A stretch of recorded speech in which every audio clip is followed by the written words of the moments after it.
but you have a strong nucleus coming back before we get into the new players, and that's why a lot of people are looking that Bryant could be the conference favorite here at the start of the season.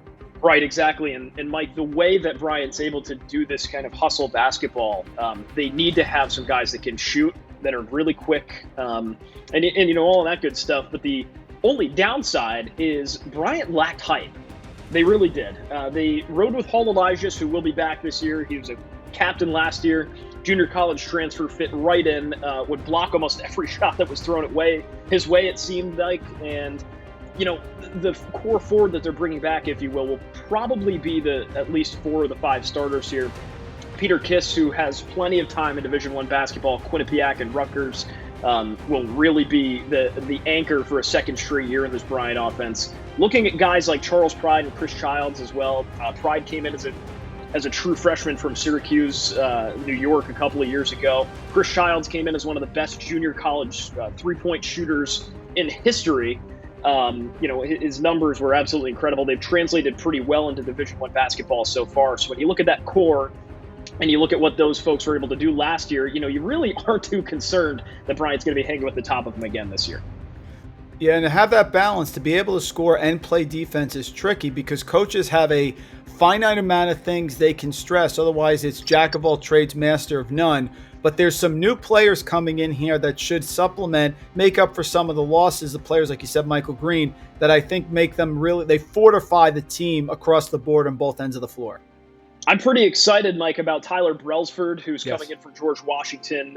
Played some really solid minutes there last year. He's a good shooter, but he's more of a complete guard, and I think, you know, that'll complement this offense pretty nicely in a group that has quite a bit of offense, you know, already established, right? You can't take points away from guys like Kiss and Charles Pride and Chris Childs. You know, it's simply not going to work. The offense is best when they're scoring. So it'll be nice to have Brelsford round out that group for sure. I think logically, he's Michael Green III's logical replacement. But again, you know, that remains to be seen, right? Jared Grasso can wake up tomorrow and say, nope, he's not going to play at all, right? So we'll have to see. Only time tells there. And then Greg Calix, too, from George Mason. You know, he played 19 games last year. He started one of them. He's a pretty good shooter. Takes a lot of high percentage looks. Shot around 60% last year, too. So Bryant needs all the hype they can get. I'm fully in favor of Calix, you know, playing a major role in this offense as well. So those are 2 that I'm looking at. Grant Coleman as well. Made 7 starts at Milwaukee last year. He's a redshirt freshman, big guy who can let it rip from 3, and I think he should instantly see playing time in an offense like this. And if you look at their numbers from last year at Ken Pom, obviously one of the top pace teams in the country, 6th in adjusted tempo. They can make their threes, 37.7% from three-point range, 16th best in the nation. The other thing they have to do, and I put this out from time to time, Jake, is they defend the 3 well. With the style of play that's in college basketball right now, the three-pointer is an integral part of what goes on.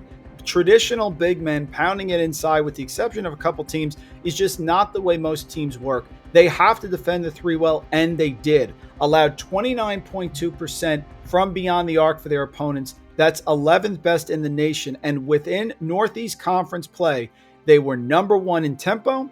They were number 1 in three-point percentage made, 38.2%, and number 1 in three-point percentage defense, 27.9%. Obviously, that's a focus with Coach Grasso, but that's hard to teach.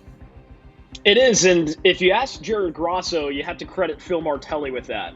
Phil Martelli Jr., who came in as an assistant coach and was promoted once Brock Erickson left over for UIC. He's now the head coach over at Nichols College in Dudley, Massachusetts. But when there was a vacancy, the only choice for Jared Grasso to take that number 2 spot was Phil Martelli Jr. And we obviously know the storied career of his father, Phil Martelli Sr., you know, the great career he put together at St. Joe's. But you look at what Phil Martelli's been able to do. Grasso basically put him in charge and said, you are going to teach these guys how to play lockdown defense from beyond the arc. And man, has he taken that challenge. If you ask any of the guys on the actual roster, they'll tell you Coach Martelli is an absolute wizard with the defense, with the three-point defense specifically, and he has really attributed all of it to the assistant head coach. That is more popular than people understand. I talked to Tom Noy about Notre Dame the other day.